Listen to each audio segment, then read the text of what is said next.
Assalamu alaikum. Peace be upon you and all your family.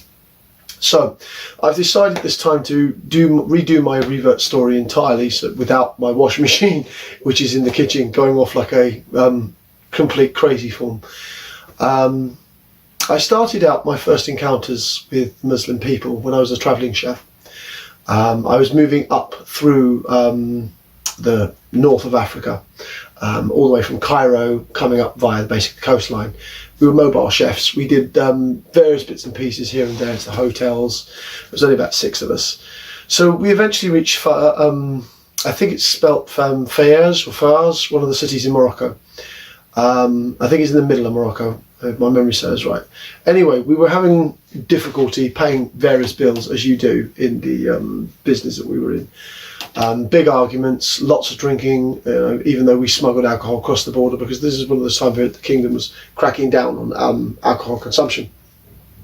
I was never big on drinking myself, but at the time I was drinking. We arrived at at a hostel we'd hired for the time being. It wasn't exactly what you call a great place. Fez, I can't pronounce it very well. Didn't have much what you would consider tourist areas at the time period, or especially not the part of the city we were at. Anyway, big argument went on through the night, massive amount of drinking, disagreements. I tended to stack all of my personal belongings in my bags, and in the morning we get up and we leave. Now, because of my insomnia, my colleagues left me to sleep, assuming I'd catch the next bus to the port of the Spanish ports area. But unfortunately, I packed everything in my bag. Now, unbeknownst to me, the boys decided to pack everything aboard the bus and drive off and let me sleep because, again, insomnia. Now, that was one of the decent things about us. Even though we argued and we disagreed, there was always the opportunity that we would be able to heal things at the other end while they let me sleep. Well, I woke up and I thought they'd stolen my bag and all my possessions because, as always, I'd never left anything in my pockets. I always put it in my zip up beside my bed. Well, they'd taken all the bags and I'm gone there. So I was distraught, left the hostel, and I was in pieces. Floods of tears on the side of the street. I was hangover from alcohol. Hadn't eaten much that day, the day before, as you do when you go on a drinking binge in your 20s and early 30s. I then was met by a young boy who, minding his own business, pulled my arm. I didn't speak a word of Moroccan. I don't know if it's Moroccan Arabic or it's Arab or Moroccan by itself. He didn't know why I was upset, but I was so distraught that he led me over to the local mosque. The priest spoke very broken English, but I basically managed to convey with some help from the locals basically why I was distressed. I'd lost my bag and all my possessions, and I explained I had to catch a ferry the next morning. Well, he only makes a phone call to the some local official to the Moroccan government, and a Moroccan car comes and picks me up. One of these big, 4x4 cars. I get bundled into the back, driven all the way to the port, the port town of the Spanish, to be driven over towards the Rock, which is Granada, if you're wondering, if anybody doesn't know.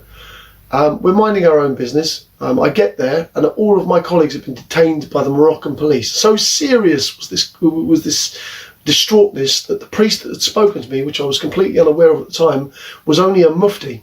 He was a mufti who was a personal friend of one of the government officials, and my entire companions, work colleagues and all, had all been detained till they found my bag. They found my bag and they were going to arrest them.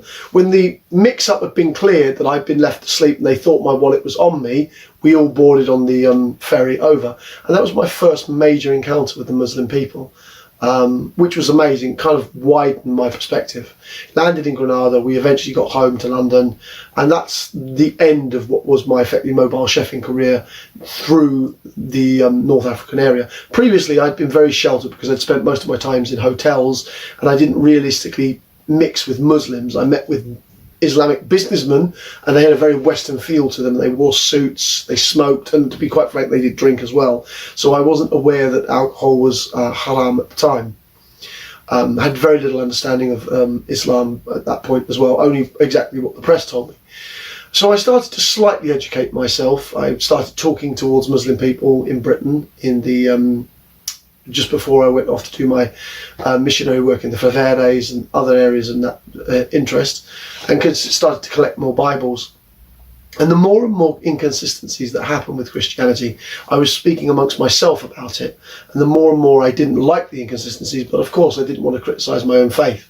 There were missing chunks of chapters, there was lack of consistency in Christianity, there was the lack of what you should not eat, from the early prophets to what Christians can. And now I did a little bit of research recently about that, and apparently it's because the Christians believe that the covenants that were held with the Jews is not applicable to today, which didn't normally sit with me very well as it is.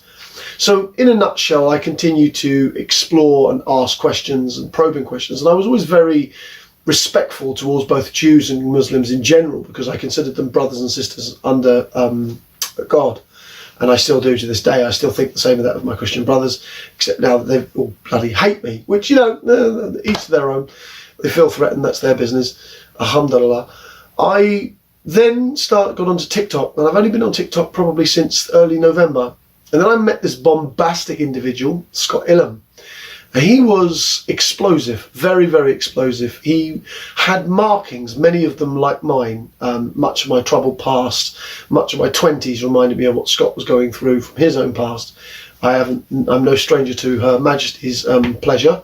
That's for you British, you'd know that means I've spent time inside, but I didn't convert to Islam until literally last week.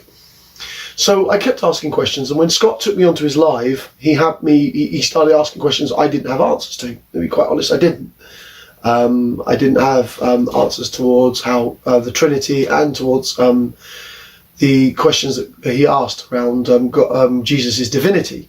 So I backed off. I kind of fumbled my words in many ways, and then I went back and did some research, and I couldn't realistically answer some of them. So I kept on asking questions about Islam and poking around. I was still quite friendly with Scott. I was defending him quite a bit, especially on TikTok. You'd be surprised at how well the community is there. Alhamdulillah. I spent a great deal of my time, and then I bought a Quran. Outright just bought it. But, fuck it, I'll learn. And I think it was that Saturday night the Saturday daytime, and I had nothing to do. I'm out of work at the moment as a chef and as a care worker, because I also work in the care industry. And I started probably about 8 o'clock in the morning, and I read the first chapter of the Quran in English. I know you're supposed to learn it in Arabic, and I am trying. I don't know how well I'll do on that, inshallah.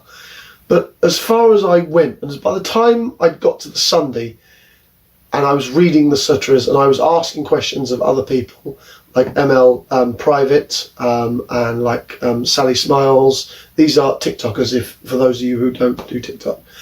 And several other individuals across the way, Nakarim, and Scott. Everything that Scott was saying tended to lead me towards Islam. And then at one point in the night, I was kind of shocked and realised that I had effectively embraced Islam without even knowing it. I mean, the Quran in my hands, the lack of inconsistencies, the clear and precise understandings, and in many ways, the lack of sugarcoating towards what Christianity does involving the hellfire and the afterlife, and the very clear and precise, you do this much haram, you are going to hell.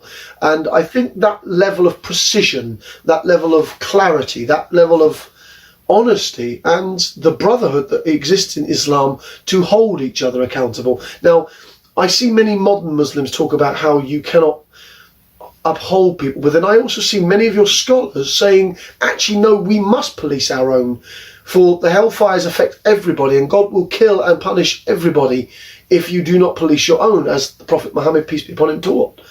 And in that regard, that came to a great deal of common sense for me. I'm like, this is the right path. This is who I should be. Alhamdulillah.